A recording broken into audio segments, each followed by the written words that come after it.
We're now live. Hi guys, so I'm here with Dr. Grossman, who you guys know is legit the greatest surgeon, and I am so excited. In your opinion. It's in my opinion, but they're gonna see why now too. So I think me and him, we kind of been breaking TikTok because nobody believes that my recovery is true. But how long have you been doing this?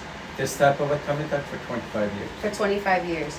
And I had my procedure on August 10th. Right, so today's day 13 for you. The 13th day. Tomorrow will be 2 weeks. Is this normal recovery status for? For 99% of my patients, majority of my patients who are a little smaller than you can actually even drive a car the day after surgery. And I've had patients who question me like, why is this like that? They don't believe it's natural. They think something went wrong, when in fact, that's norm. For you. For me, for my patients, I should say, right, correct. No, but honestly, it's like I've been telling you, it's magical.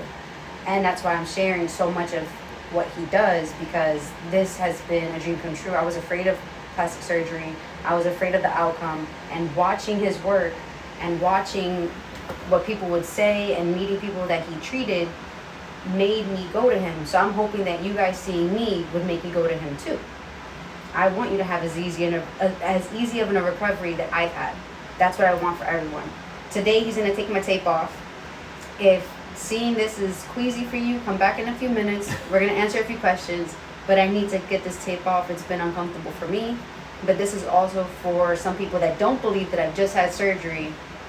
So you will see a few pieces of dried blood, and because we're going to remove the tape that stayed there for 13 days, I might actually remove a small piece of skin where she might start bleeding a little bit.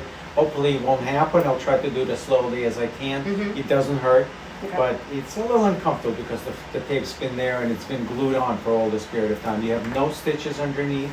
Okay, all the suturing is done on the inside. All right, so you ready? Whenever you're ready. I'm ready. I'm just making sure that everybody's aware. You guys are ready and prepared. Nobody passes out. I'm gonna try not to pass out. It's gonna try not to pass out.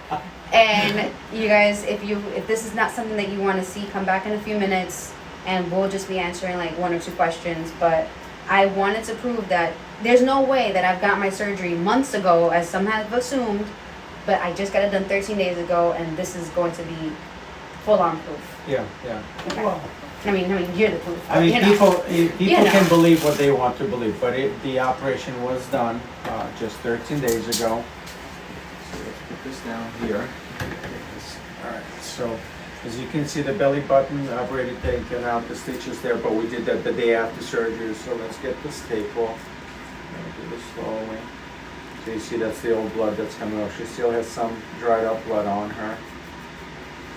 Do it slowly so that it doesn't bleed, because if you do it fast, you can rip a little piece of skin and give them a little burn. All right, good, that's it, done. So when you go shower today, just you can gently remove these pieces of dried blood. Okay. All right. And remember, cocoa butter, 2 to 4 times a day, just rub it in. And the scar will start to look like this. Will become a very fine scar over time. The little pleating here is normal because this is more or less a straight line. The amount of skin we remove went like a rainbow. So there's a lot more skin up above, and I had to fit it all into a shorter scar. But once the stitches dissolve, all these little folds, this is from the garment, by the way. Yeah. But all of these folding will disappear. Okay. And the swelling, you say typically will be like. Well, you don't have fluid in here, but this is not fluid. This is just swelling. That's because some of the lymphatics have been cut during surgery. It's a big procedure. This area will tend to stay swollen. In some people, it's a few months. In some people, it could stay even a year and a half. But it's still much less than what you had before, considering all the skin you had. Yeah, no, definitely. Okay. And then I can put this right over it. It won't. Oh, absolutely. You can wear your underwear. If 1 more week you don't have any fluid or accumulating in your belly, you don't swallow the fluid, you can take the garment off, because I know you're going to Florida. Yes, but I can keep it on if I feel more comfortable. Absolutely. I think many patients do keep it on for about 6 weeks. Okay. Because it just provides your back the support, because you've been stitched here very tightly. We've narrowed your waistline by about 4 inches. Okay? Okay. And then we can get it back on, and then we can answer some questions. Go for it. I already have a few. It's cool. You do? Yes. Alright, so what questions do we have? Is bio oil good for the scar treatments? Ask the doc. I don't know what bio oil is. I don't believe in products that are being created on the market. It's all about money. Okay, let's be honest about it. I think that if you take regular cocoa butter and you rub it, just the fact that you're putting your own energy of trying to heal into yourself is nothing better than that. In fact, I treat a lot of patients of color, Black, Hispanics, Asians, who supposedly have a much higher rate of keloid scars, and I've only had one patient who has a keloid, and she had her tummy tuck done about 2 months ago. So we treat her with injections of Kenalog, which does help with scars. But other than that, just cocoa butter is all you need. If you want to spend money on bio oil or anything else, that's up to you. What city is the doctor in? Brooklyn. Brooklyn, New York.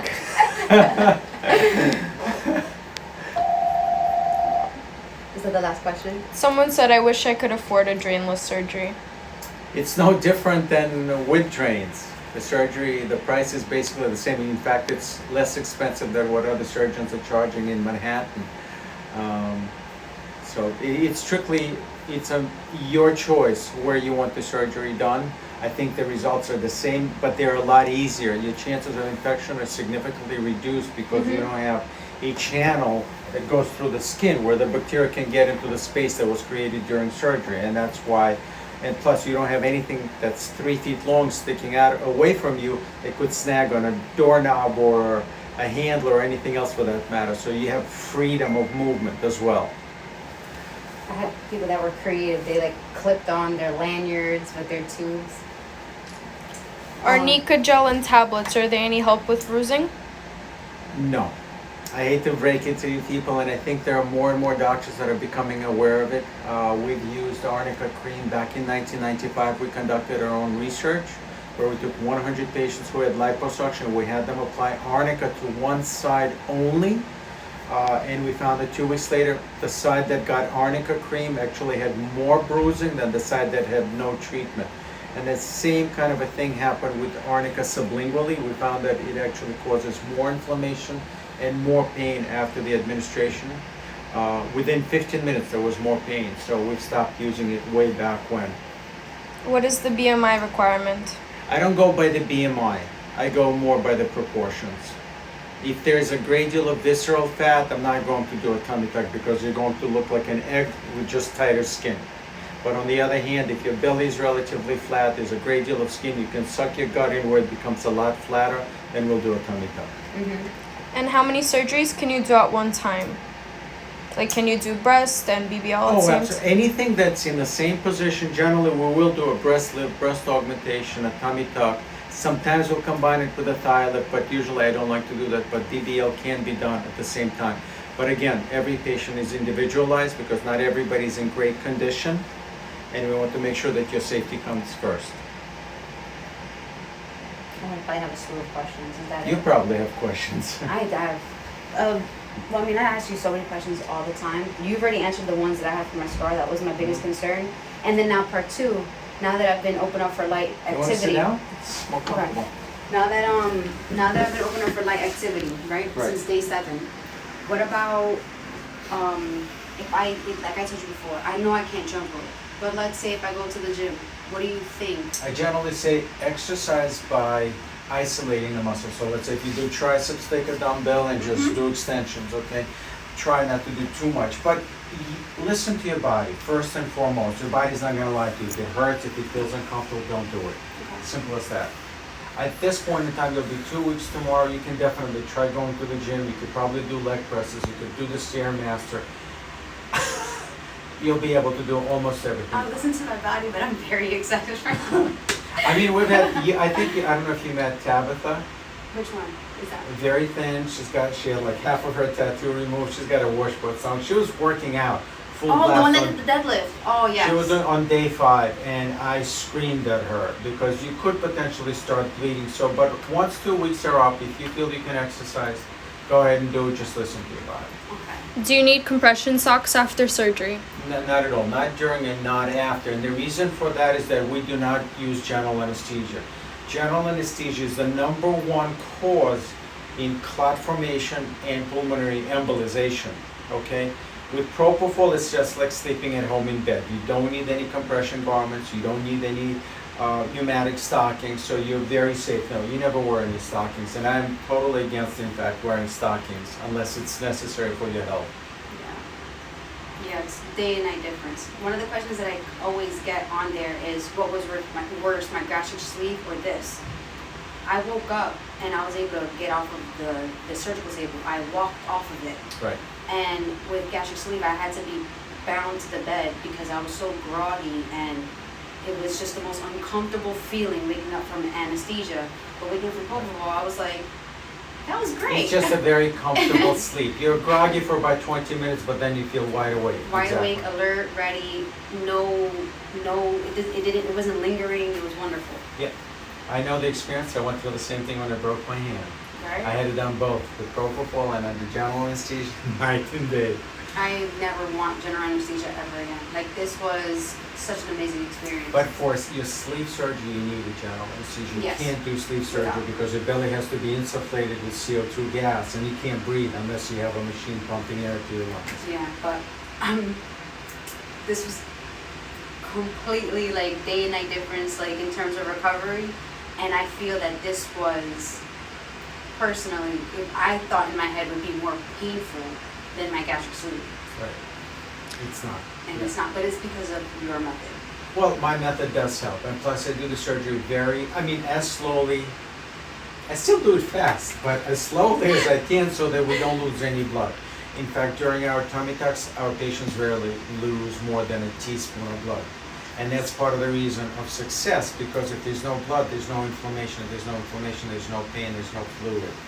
We don't, by the way, a lot of people may say, oh, but my doctor uses fibrin glue. We don't use that either. Because I have tried fibrin glue many years ago, probably 20 years ago, and I found that our patients actually had more seromal formation, which was very difficult to control, and there's also quilt stitching underneath. It does not help. It just creates pockets of fluid, and it's much more difficult to manage those. Do you sew the muscles together? Absolutely, yeah. Well, in a patient who needs it. In majority of males who are in great shape but lost their weight because of bariatric surgery or because of their own effort, we won't sew up the muscles. But in most women who've had children, women who've lost a great deal of weight when they had a lot of visceral fat, once the muscles are stretched, you have to sew them. Mm-hmm. He sewed mine 4 inches in. And Correct. honestly, the only time I feel the pain from the muscle tightening is when I laugh, cough, or sneeze. That is the only time I feel it. Very mildly. Yeah. So the pain started subsiding from those effects maybe about 3-4 days ago. Mm-hmm. So like now, if I laugh, it really feels like I just had a good ab workout. Right. It doesn't even hurt. Like, I never had to take a Tylenol because I wasn't going to take a Tylenol in case I laughed, coughed, or sneezed. Those were the only times I felt pain. Tylenol's not going to help you with coughing or sneezing. Not with that. No, that pain was. Did you ever take any Percocet, by the way? No, I'm so against that. All of our patients get 6 Percocets, just in case, because everybody's threshold is completely different. So I tell people, first night, take a couple of Percocets, at least you'll get a good night's sleep, and tomorrow we'll see how you feel. And 99% of the time, patients don't take anything but Advil. I didn't even take anything. The Percocets, it's a personal thing. I don't take Tylenol on a regular basis. It's a personal thing. I'm a very natural, holistic type of person. I like to just. Well, I do it for a different reason. I don't want to create addicts. Yeah. So for that reason, we only give 6 Percocets. That's basically 3 doses. Mm-hmm. That's it. And our patients don't require much more than that. And me, I don't like the feeling of any type of medicine in my body. That's just a personal thing. That's not for everybody. And I also have a very, very high pain tolerance. So for me, I know I don't need it, but the fact that he provides it for somebody that does have a lower threshold, that's cool. Usually the patient will ask me, can I bring it back to you? But I don't want to be a drug dealer. So I'm staying away from that. How many inches did you lose off your waist, and did you lose any weight after the procedure?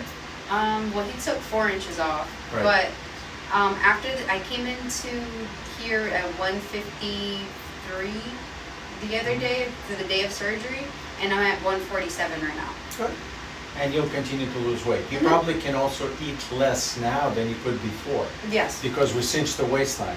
Yes, I've noticed that, and I thought I was going crazy. No. Because I'm hungry. I put the portions that I've been used to, And then I'm like, why am I so full so quickly?